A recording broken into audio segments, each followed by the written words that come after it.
Disclosure. Sober disclosure.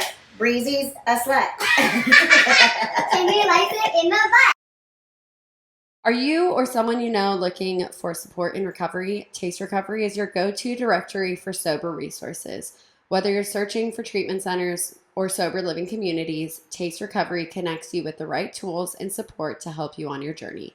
With a user-friendly platform and a comprehensive list of resources, Taste Recovery makes finding the help you need easier than ever. Start building your path to a healthier, sober life today. Visit tasterecovery.com to find the resources that work for you. Taste Recovery, your first step to a lasting positive change. Hi guys, I'm Breezy. And I'm Jimmy. And we are Sober Disclosure. And for all of you listening for the first time, because you're super excited to hear AJ, we are on Spotify, Apple Podcasts, and YouTube. So like and subscribe. Today we have Aja Couture, the stalker of Ariana Grande, What? and the 13 and a half stepper. That's not true. That's half true. That's half true. That's half true. Yes. The Ariana Grande part? All of it. All of it. 13 and a half is a made up one. I just wanted it to sound cute. The 13th and a half And a half, stepper? yeah. Yeah. Oh, but he is a 13th stepper?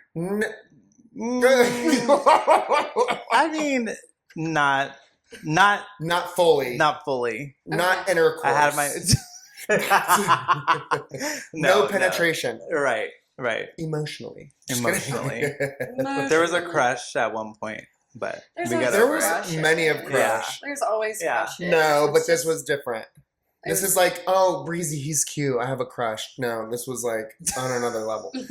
Okay. Anyways, AJ, Mhm. how much time sober do you have? I have 3.5 years. And who's your sponsor? I was literally You are. just going to. You are my sponsor. Breezy Nolan? Yeah. I told Jimmy you. is my sponsor. Yes. Okay. And do you think you have a good sponsor? Yeah. Kinda. Definitely. Be yeah. honest. Be No, honest. I mean he's a lot better than my first sponsor was. I will say that. I will say that. My first sponsor wasn't bad. I just didn't have a connection Mhm. like the way I do with Jimmy. Jimmy's kind of like that big brother that you don't want. You know what I'm saying? And Because they'll he's make the funny. little gay brother that's annoying that you tell her to get out of your room. No, but yeah, I think. Well, I'll just say this. I had a year and a half before This time. Yes, this time. I had a year and a half already sober before I met Jimmy, and then I just felt like things weren't going the way that I wanted them to with my other sponsor. He was a great guy, you know. He was a good sponsor, but I feel like there was kind of like this connection that I was missing. Mhm. I think, Mhm. Which is very fair. yeah. That's why there's. So I was going to this meeting that Jimmy was going to, and he kept on talking about a lot of stuff about a lot of things that I was going through at the time. Mhm. And What was it? it was the not having sex for your first year. Mhm. I didn't do that. Mhm. And it was a lot of the God stuff because I come from a very small town in West Texas called Abilene. I was gonna He say calls it Armadillo. But Hi, Trina. We love you. That's his your mom. That's my mom. Thank you so much for listening. Our active Yes. listener. Our one solid listener every week. Not true. No. But yeah, I kept on sitting at the meeting, and he was just like A bright, shiny light. Yeah, it was like speaking to me, but like, you know, I was just sitting and listening, you know, Mhm. every time he shared, which Mhm. was kind of rare. Like, it takes a lot for Jimmy to share a little bit, but when he does, it's like, it's gold, even though he hates when he shares. I didn't even pay no mind. Yeah. I was like, this is some cholo in the meeting. No, because I remember I asked him, and he was like, I want to let you know 2 things. You have to call me every fucking night, and I'm fucking crazy. I did say that. I'm crazy. Yeah. You are crazy. Yeah. So in a good way. Yeah, but I started calling him every night. I started going to his house. I started doing the steps. And for the first, because I did the steps before with the other sponsor. You did all 12. I got to 8. Okay. And that's when I was feeling like, okay, this is not going how I want it to go. Well, I want you, because it's your first year, you're your first sponsor, I want you to really elaborate. It's not going the way I want. Because I think you're saying the connection with the sponsor, but really, I feel like, were you missing like the emotional within yourself? I don't care about the other sponsor. Mm-hmm. What were you missing within yourself? First and foremost, though, we have to ask you, how much time do you have so our listeners know? 3.5 years. Okay. Yeah. Now you can go. Yeah. So I got my first sponsor by someone basically saying, "Hey, this is your sponsor, and this is we're gonna do this, and this is, you have to call them," which I didn't mind at the time, but over some months, like, of course, we started up a sponsee sponsor relationship, and I still love him to this day. I mean, he's a great guy, but it felt like it was rushed. So it made me rush into my steps, which at the time I was in treatment. I was in treatment for about 6 months. I had to go back to Texas at the beginning of 2022. And I had to go back because, I had to go back to Texas because I had a legal charge with my second DUI that I had got back in 2020. Okay. So the first time I went to treatment was January 24th, 2020. And that was the first time you got sober? Mm-hmm. That was the first time. And this is your second time? This is my second time, yes. So technically my first date of sobriety would be January 24th, 2020. Okay. I haven't drank or used cocaine since that date. Okay. What'd you do? I relapsed on meth. Oh yeah, I forgot. This is my sponsor.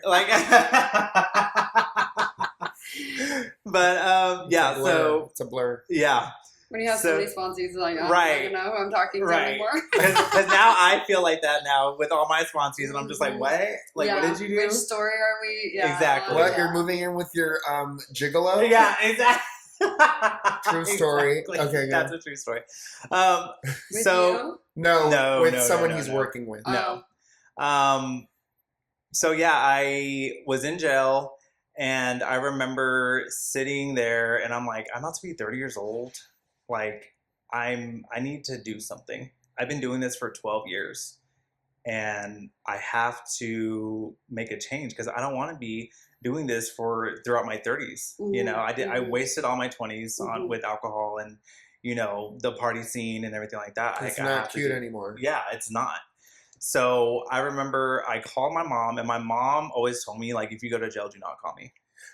Okay, Trina. Yeah. Don't call me. I ain't getting you out. Like, is she an Al-Anon? Yes. Yes, she is. Yeah. She did a lot of Al-Anon. Yeah. Love Al-Anon. But plus this was like my 5th time getting arrested. Yeah. And I never called her. Yeah. But this time I was like, I gotta do something. So I called her.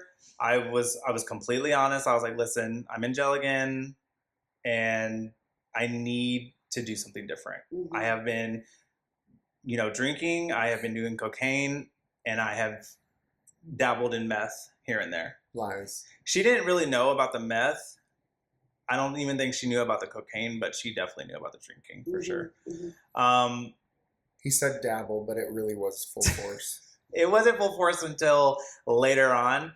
But it was just meth when you didn't have the Yeah. alcohol and the coke. Yeah. So she picked me up from jail. I went to her house. We called around my insurance, and they were like, if you can get on a plane, to California, we'll help you out. So I went there. I went to Malibu. I was on top of a mountain for 45 days. and In Malibu. In Malibu, yeah, and it was a complete like culture shock Yeah. with me, because I'm just this this dude from West Texas in the Bible Belt of Texas, and we go out to Calabasas and there's two men like holding hands, and I'm just like, oh my god, This like is allowed. y'all cannot do this. Yeah. Like Yeah. I was looking 2020 around in in 2020. 2020, yeah. Okay. So, Bible but in Texas, absolutely not. like no, you cannot. Where I'm from, like it's a rarity. Yeah. It is a rarity to see that. Brokeback So- Mountain. They gotta go on the horses and somewhere else to go do it. Exactly. No, but I remember calling my mom that day, and I remember telling her, I was like, "Did you know that they like have guys that just hold hands in public?" And and she was like, "What are you Really? talking?" Like, yeah, I didn't it know was. that. It amazed me. That's crazy. It like really. I knew I wasn't in Texas anymore when I saw that. Okay, fucking Alpha Beta. But What's her name? no. But Alphabet. yeah, so that happened. I went there for 45 days, didn't get a sponsor, didn't work a program. I thought, if I can stay away from the drugs and alcohol for 45 days, I'm cured, right? Go back to Texas March 8th, and then COVID happens. Completely shuts down Texas. I am in my 1-bedroom apartment by myself, and I did do like an outpatient type of thing, but of course Texas shut down, so it's all on Zoom now. Meet this dude in my outpatient, and I was dry for about 9 months, and I just remember feeling all this anger inside of me because I would see people, how they have like that alumni page on Facebook from your treatment and everything like that, and I would see these people like get the new car, get the new job, get the get the girlfriend, get the boyfriend, whatever. Yeah. And I was like, why is that not happening? Yeah. To me. Yeah. And I just remember feeling like a lot of hate and a lot of anger, and I did not know what to do with it because I was dry and dried up pussy. For sure. But I just remember like, I don't even want to call it like white knuckling it. I just remember having this feeling where I just wanted to punch everybody who I saw. So and it was easy for me. Restless and discontent. Exactly. That's what that is. Exactly. So I remember just staying in my apartment and not even like punching walls or anything like that, but distancing myself from my family because in a way I felt like a failure. And I did not understand why at the time. Of course I do now because I worked the steps. But yeah, so that was like 9 months of like torture for me because obviously, and then I got COVID in July. Oh my God. And literally was sick that whole month. And I literally have never been sick like that in my whole life. But I was like crawling to the restroom, and my family was dropping off plates in front of my door because they were like, "Oh, I don't know," Yeah. So it kind of felt like alone, like I was alone, but like that loneliness feeling was definitely heavy during that time. So I was proud of myself because I was like, well, I'm not drinking, I'm not doing cocaine. Obviously, I'm sick as hell, so I'm doing something right, And then my 30th birthday happened. Did anybody show up? I had created a birthday party and I invited like 300 people. Yeah. Because, they're all my friends. Yeah. They're all my friends, everybody. Population of 300. You're invited to the whole town. Yeah. And you were still sober at this point? Yes, I was still sober. How much time? It was 9 months. Okay. Yeah. And I did it because I was going to show everybody that I can still party without alcohol. You can still have fun, yeah. Yeah. So I had the party and like, I think 12 people showed up and like 7 of them were my family members, like my mom, my stepdad, and my brother and everything. And I was like devastated. Oh no. I was like, I thought all these people loved me because I used to party and, I used to go around to this bar, drink with this person, go to that, So I was like devastated. But it was also during COVID.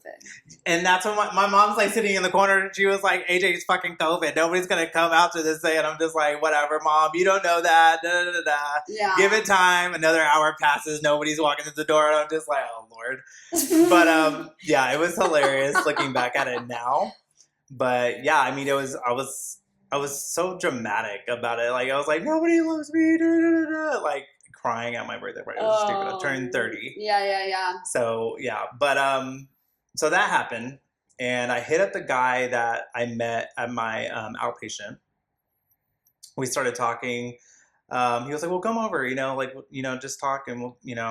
So I go over to his house, walk in the door. There's like a coffee table with like Xanax, meth, heroin, like fentanyl. I'm just like, what is this? What are you doing? He was like, oh, like I'm sober. I sell it. I don't use it. And I'm just like, what? Like, what are you talking about? So I just we started talking, and I tell him about everything that happened at the party. And he was like, you don't drink, you don't do cocaine, so you should be proud of yourself. But if you really want to, take the edge off, you can just try this. And he handed me a meth pipe. And I was just like, well, I don't drink. I mean, it's not alcohol, it's not cocaine. Maybe I can do this and it'll be okay. So that's how I got hooked on meth. That was, I relapsed that night on meth. And did you find out that he was actually still using? Oh yeah, Okay, for sure. Because I literally that next weekend we were both using together. Maybe he was really in the delusion that he could be a drug dealer and not do drugs though. I mean, and he was a big drug dealer. Like when he got arrested with a lot of meth. Mm-hmm. So I was blind to all that because I was never gonna be a drug dealer. I was going to be a drug user until I started dealing for him. So it was like, oh, okay, I guess this is my life now, but as long as we're doing this together, then it's okay. Yeah. And you guys were sleeping dating? together. And yes, Okay. and sleeping together. Okay. So Pink and green. so we do that for about 6 months. Like he does what he does, I do what I do. He gets popped in May, I think. And I'm just like, shit, what do I do now? I've put this guy on this pedestal and he would say jump and I would say how high. Yeah. What do I do? Yeah. He ended up leaving a large amount of meth at my apartment. And I was like, do I do it or do I sell it? Because at this time, I've already missed so much work that I'm on the verge of getting fired. I finally get fired in June. And I'm just like, I don't have a job. I can't get clean enough to get a job. Plus, I'm still on probation from my DUI. Yeah. Yeah. He taught me a few tricks to get like clean before I would have to UA from my probation. But when I went back to Texas, they were like, oh yeah, we knew you were dirty the whole time. And we just didn't arrest you. And I was just like, okay, so. But I kept on going to my probation officer, and they would tell me when they were going to UA me. And so I was just like, okay, if I stop for this amount of hours and right before, and I drink 3 gallons of water, this is what we're going to do, in my head, it made sense, but obviously I looked like a fucking wreck. It was terrible. I was like 145 pounds. Like my skin was crappy. I was putting on self-tanner to tan and then like taking 5 showers to like get out of it. Gay. It was bad. That was gay. But so on July 31st of 2021, it was my dad's birthday. I had gone over there and just to hang out with him. And for some reason, I had videotaped my apartment because there were snakes in my couch. Oh, of course. There was a demon coming out of my wall, and I had Yeah. video recorded it. Yeah. And I remember showing my dad, and I was like, look, this is happening. Yeah. Like, I know I got proof. Yeah. And I just remember him sitting there like, I don't know what to say. Like, and I was like, don't you see it? They're right there. Like, how do you not see it? Yeah. And I was like, I remember I turned and looked down. I was like, you're one of them. And I just like pushed him and like ran out the damn door and like just starting running out the street with one shoe on, like in the pouring rain. I ran through like 3 apartment complexes, crossed a damn street, and then went into a 7-Eleven. Yeah. And like locked myself in the bathroom at 7-Eleven. Psychosis is so real. Yeah. Yeah. But you couldn't tell me I was in psychosis. Oh yeah, no. I was like, this is real. this is what it is. Yeah. Okay, Hussein. But yeah, so I'm in the restroom and I'm just like, okay, well, like, my dad's a demon. What do? I gotta call somebody, and just I was in there for a minute. And I don't know what happened. I guess I snapped out of that, walked out of the restroom, and like it's my mom, my stepdad, my dad, and like 3 cop cars outside. How'd they find you? My dad followed me. Apparently he followed me like through our apartment complex and everything, and he called my mom. And I will never forget my mom's face when I came out of that store, because she was scared. Mm-hmm. She didn't know who I was Mm-hmm. anymore. Mm-hmm. I didn't even know who I was anymore, And I just remember I was yelling at her and I was saying, "You're not going to take me to the psych ward. I'm fine." Da, da, da, da. And it was a lot of yelling. And I just remember her saying, "Okay, then you have to go back. You have to go back to California. You got to go back. You cannot stay here. You're not going to live the life you want out here." And I was like, "All right, let's go back." So I called the detox that I went to in 2020. They said that they were full, and they told my mom, they were like, "Okay, well, if you can lay low at your house and detox at your house for 5 days, then he can come out here. We have another program for him." Those 5 days were the longest. I think the first 2 days I was asleep for the first 2 days, and I think I got up once to go pee. Yeah. And then my mom said that she was checking on me like every hour, on the hour, like making sure I was. She was scared. She did not know what to do, and I feel really bad now, about it. But yeah, so I got on a plane, came back out here,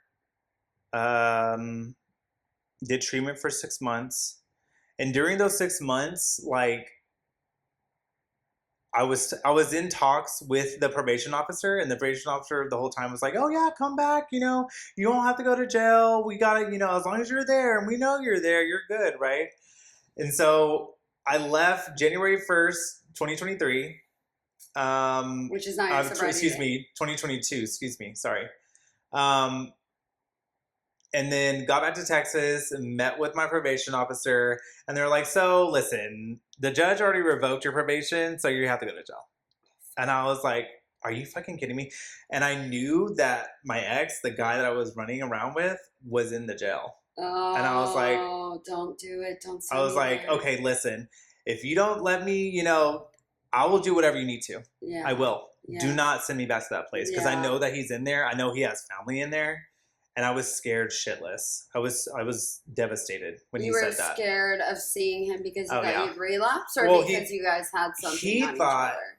That you ratted him out. I ratted him out. Oh. Okay. Because he left my apartment that night, and they pulled him over in that morning. Oh my God. Okay. Yeah. So he greedy meth whore. You wanted all the drugs to yourself. No, definitely not. But yeah, so I was devastated when he said that.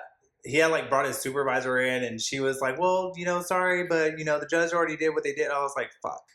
So they walked me out in handcuffs. My mom's standing there, and my mom's like, "What's going on? Like, I didn't, I thought everything was good." And I was like, "Well, I'm going back to jail." But I'm sober at this point. Yeah. I've been sober for 6 months at this point. We talked about it. I went to jail, got with the judge, got to speak with the judge. The judge was like, "Well, we see that you did this, this, and this. As long as you pay your fines, as long as you do your community service, you'll be good. You'll be good. All charges." I was like, "All right, cool." So I got out, started applying to any single job that I can get. Got a job at Walmart in 2 days. I was an online shopper. The pick and order. I don't know. I got a job. Couldn't be me. Right, exactly. What's that, a wall store? Yeah. Did that for about a month, and paid my fines off. Did 40 hours of community service. As soon as I finished my community service, I had called the director of the program that I was at, and I told him, I was like, "Listen, I have to get out of here. I want to go back to California. If there's a job that you want me to do, I will do it. You know, I don't care what it is. She's willing. And he was like, if you can get on a plane, this is Thursday. If you can get on a plane and be here Monday morning, I got a job for you, and I got a place to stay for you. Wow. And that was your first year this time. That was my first year this time. Yes. Yeah. What was the job? House manager. Yeah. So. But you don't get paid, right? Well, you get a place to stay. You get a small amount. You didn't have rent. You did it. He had a work vehicle, like a van, like a minivan. Then you got a little pay for it. Okay. So. Some house managers don't get anything. Yeah. They only I was get, very lucky. That's fucked up when they're getting thousands of dollars. No, a lot of sober livings don't make much. Yeah. Oh, the sober livings. Yeah, this is I sober you living meant house manager job. the rehab. Yeah. So I was very lucky and, very blessed to, but looking back at it now, and this is something that I not recently, but when I did my sets with Jimmy and when we did our third step, I found this spiritual connection that I never thought I would have. Mm-hmm. And I remember I went over to his house and he had me go into a dark room and on his knees. Yeah. Gene does this. Yes, he does. I didn't know that. I remember that from that meeting I went to. Yeah. He said that he because you have to find a spiritual connection. Yeah, and that was my spiritual awakening. So he has Jimmy read something in the big mm-hmm. book, right? Mm-hmm. What do you read? Yes. The third step So prayer? we read the prayer. I'm willing to give yourself fully to God, which would be the is it the seventh step prayer? Well, if it's the third step, you should be doing the third step prayer. Yeah. Sorry, the Yeah. third step prayer. Yeah. And then from there, I tell him, this is your time to connect with your God. And you need to say, what do I need to do? And what you need from me. And when you feel like God has entered the room, that's when you speak. So get on your knees, connect to yourself. Once you once you feel the presence of your higher power in the room, that's when you say, this is what it's kind of like you're making a pact with him. Yeah. I don't want to say him, with your higher power and yourself. And you're saying after we do the third step is, from then on is giving your will over to your higher power. Yeah. And so from there, you're like, this is what I did. You're kind of just saying I am ready. You're making a conscious decision. Yeah. And so then from there, when you do something that you feel it's out of line or out of place, I feel like you're a little bit more aware, oh, that's not what I said to my higher power. Yeah. But it's personal. Yeah. Yeah, I have no idea what he said. Yeah. Right. You know what I mean? Right. Yeah. That. And that's that. After that day, it kind of felt like everything was put into perspective, because I had where I'm come from. I know that I am me, and I will never feel comfortable in that space. And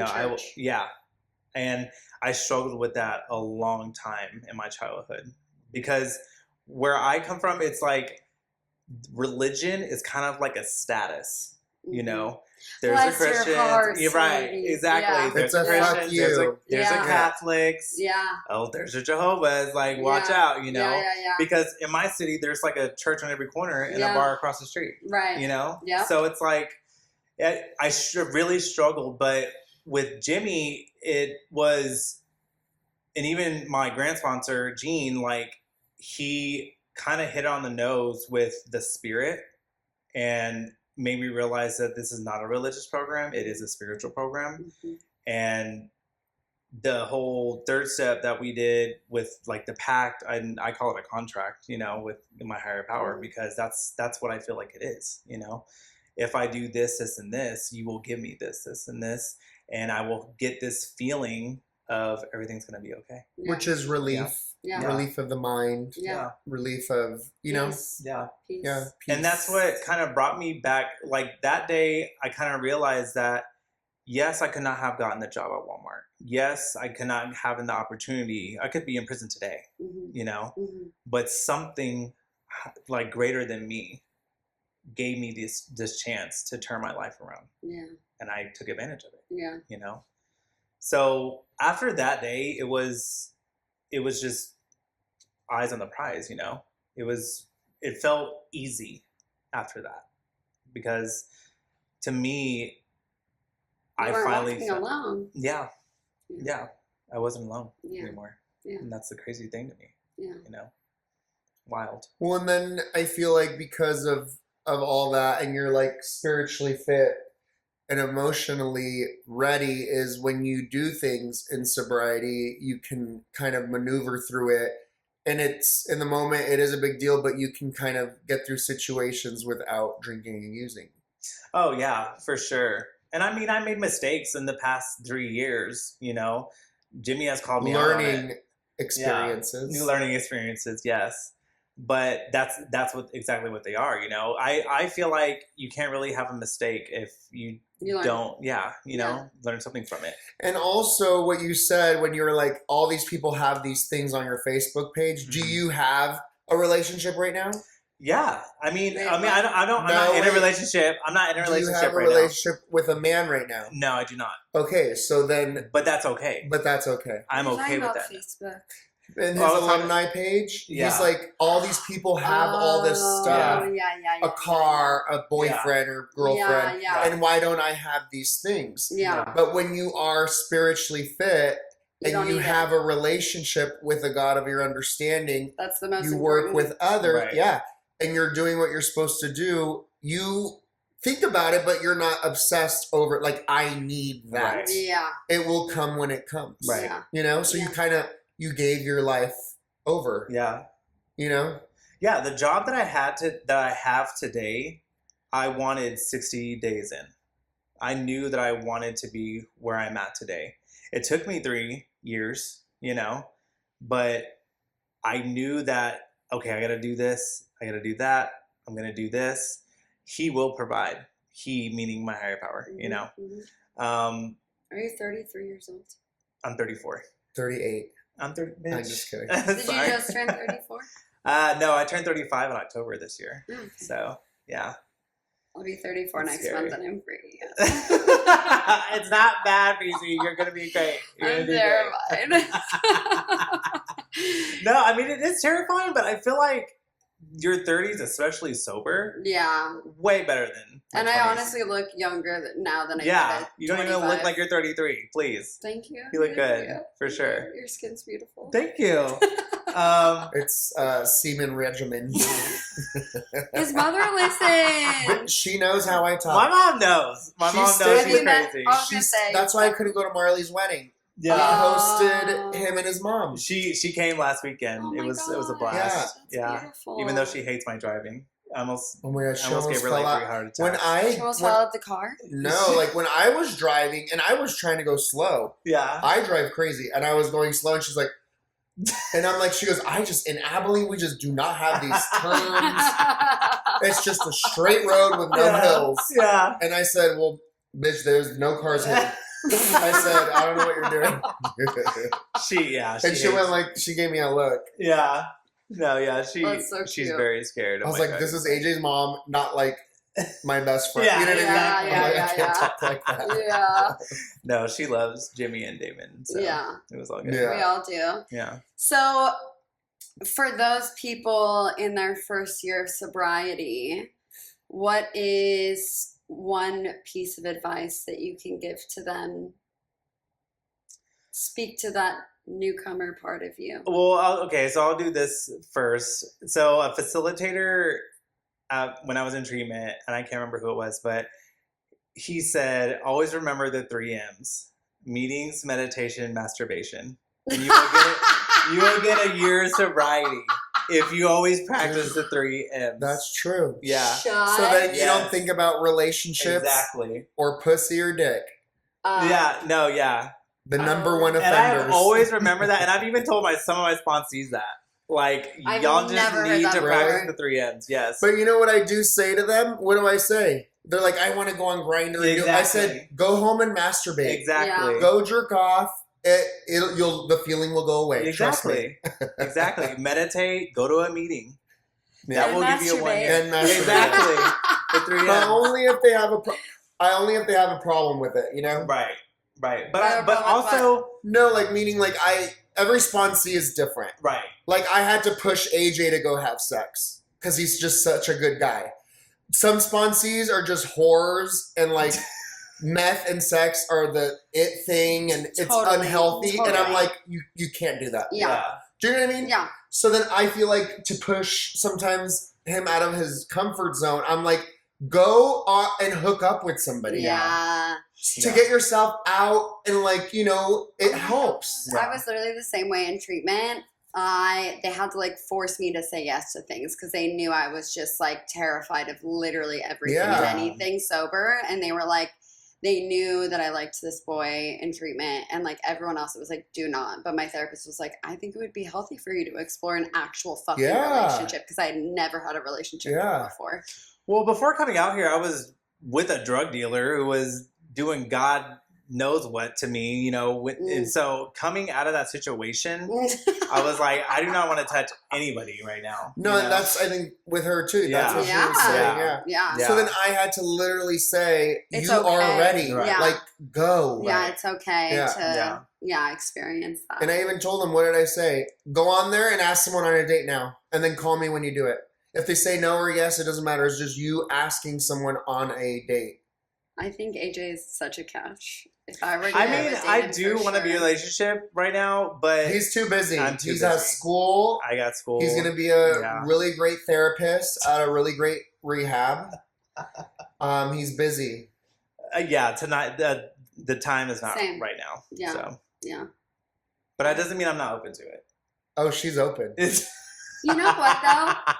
My therapist just told me that there is actual. I know Jimmy's like, shut up, your therapist. No, just because I don't like therapy, that doesn't mean it doesn't work for you. Yeah. Right.